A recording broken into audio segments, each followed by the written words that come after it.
So no doubt one of the most beautiful spots in the whole city is right here at the National Mall. But have you ever wondered yourself where that name came from? I mean, there's no places to go buy things around here. So that's our why question of the day. Why is it called the National Mall? Well, to explain that, I need to go into an interesting segue here. I need to tell you about this sport that was popular over in Europe back in the 1600s. It was called pall mall. Basically, it was a lot like croquet. You used a mallet to try and hit a ball into these two iron hoops that were stuck on the ground. Think Quidditch, but on the ground. And they play this game basically in alleyways, which they would call malls. But eventually, Europeans moved on from pall mall, and so these alleyways were landscaped and beautified. Basically, they just became these places that were cool to walk around in. That brings us to the US. Pierre L'Enfant, basically the architect of the city, didn't call it a mall, but his design was pretty similar.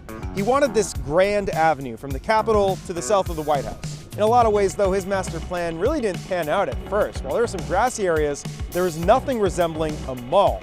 That was until the 1900s. That's when this design was created. It was called the Macmillan Plan. It was named after Senator James Macmillan, the chairman of a committee that was there to beautify the area. Anyways, in that design, they formally labeled the area as the National Mall. So who knew? This iconic area was actually named after a sport in the 1600s. So that's why it's called the National Mall.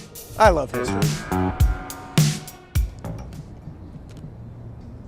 All right, so live out here at the National Mall, there is a Pall Mall street over in central London, and you guessed it, yes, they played Pall Mall there. As far as I could find though, no, they've never played Pall Mall here at the mall. Do you have a why question? I want to hear from you. You can contact me on Twitter at eKoslof, on Facebook at Evan Koslof Reporting, or you can shoot me an email, ekoslof@wsa9.com. So Reese, my question to you, do you want to start a Pall Mall league right here in DC? I kind of do. You know, who knew that Pall Mall was still relevant here in 2018? Thank you, Evan Koslof. He'll be here next week telling you how Winston's affected our landscape.